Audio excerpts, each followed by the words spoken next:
Today, we need to talk about a case that is just deeply, deeply unsettling, and it's one you've probably never even heard of. It's the story of a young woman, Anna Kepner, who died on a vacation cruise, and the truly baffling mystery that followed. So, back in November of 2025, Anna Kepner and her husband get on a Carnival cruise ship. It's supposed to be a vacation, a chance to get away. But the simplest, most tragic fact of this whole story is right here. She never came home. And this is where the story immediately takes a sharp and very unusual turn. Because when that massive ship pulled into port in Miami, federal agents were already there, waiting on the dock before anyone could even get off. Let me be absolutely clear about this. That is not standard procedure. The FBI showing up like that, it's a huge red flag. It tells you that from the very, very beginning, the authorities knew something was terribly wrong. So let's just break this down for a second. What exactly makes this arrival so alarming? And what does it tell us about this case? All right, so here are the basic facts that we know for sure. We have Anna Kepner, a woman in her 30s. She's on a vacation cruise with her husband. And somehow, under circumstances we still don't understand, she dies on that ship. And here's the first critical piece of the puzzle. The FBI does not get involved for accidents. If this was a tragic slip and fall, maybe you'd see local police, some maritime authorities, but the FBI, their presence means something else entirely. And it's the same thing for natural causes. If Anna had a sudden tragic medical event, the response would look completely different. The FBI's jurisdiction is triggered when there is a suspicion of a serious federal crime. So what does this all mean? It means that before that ship even touched U.S. soil, someone on board, whether it was ship security or a crew member, had to have told law enforcement something so serious that it launched a full federal response. Right from the jump, they suspected foul play. Okay, so the FBI is on the scene from minute one. You'd think answers would start to come out pretty quickly, right? Well, no. In the wake of this incredibly disturbing arrival, what came next wasn't clarity. It was just a complete wall of silence. Honestly, this case is pretty much defined by what we don't know. To this day, we have no idea if there's an official suspect.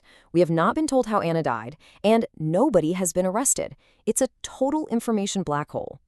And the cruise line? Well, they gave the most basic, sterile, corporate statement you can imagine. Yes, a guest passed away. Yes, we are cooperating.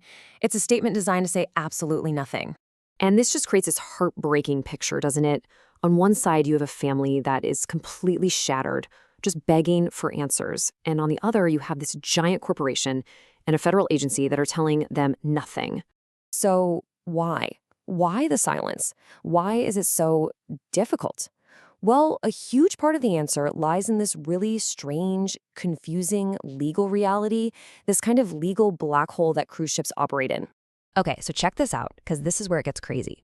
These massive ships, even when they're filled with thousands of Americans leaving from an American port, they often aren't subject to American law. They're basically floating pieces of whatever country they're registered in. Think Panama, the Bahamas. Cruise lines love this, of course. It means tax breaks, fewer rules. But for a criminal investigation, it's a nightmare. In the real-world consequences of this are frankly terrifying. Think about it. A crime scene can be completely cleaned, scrubbed down, hours, maybe even days before U.S. law enforcement ever sets foot on board. Key witnesses, they can just get off the boat at the next port in Jamaica or Mexico and just disappear.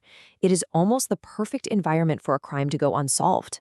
Now, if this whole scenario sounds disturbingly familiar to you, well, it should, because this has happened before. The Anna Kepner case has this chilling echo from a case 20 years earlier. A lot of you will probably remember the story of George Smith. He was a newlywed on his honeymoon cruise, and he just vanished from his balcony. His body was never, ever found. And when you put these two cases side by side, wow, the parallels are just chilling. In Smith's case, the crime scene was cleaned before the FBI even got there. 20 years later, with Anna Kepner, you see the exact same thing. Immediate FBI involvement, followed by that same impenetrable wall of silence. It's a pattern, a hauntingly similar pattern. So all of this leaves us wrestling with questions that are so much bigger than just this one tragic case. It really forces us to look at the dark side of a multi-billion-dollar industry. Think about it. With all the legal loopholes and the corporate desire to keep things quiet, how many other stories are out there? Are cases like Anna's and George's just the rare ones that somehow make it into the news? This question gets right to the heart of the problem. The entire system almost seems designed to sabotage investigations before they can even begin. How many possible murder scenes have literally been wiped clean with disinfectant? And in the end, we're right back where we started. A family is grieving without answers. The FBI is investigating, but it's all happening behind closed doors. And the rest of us are just left to wonder, what really happened to Anna Kepner on that ship?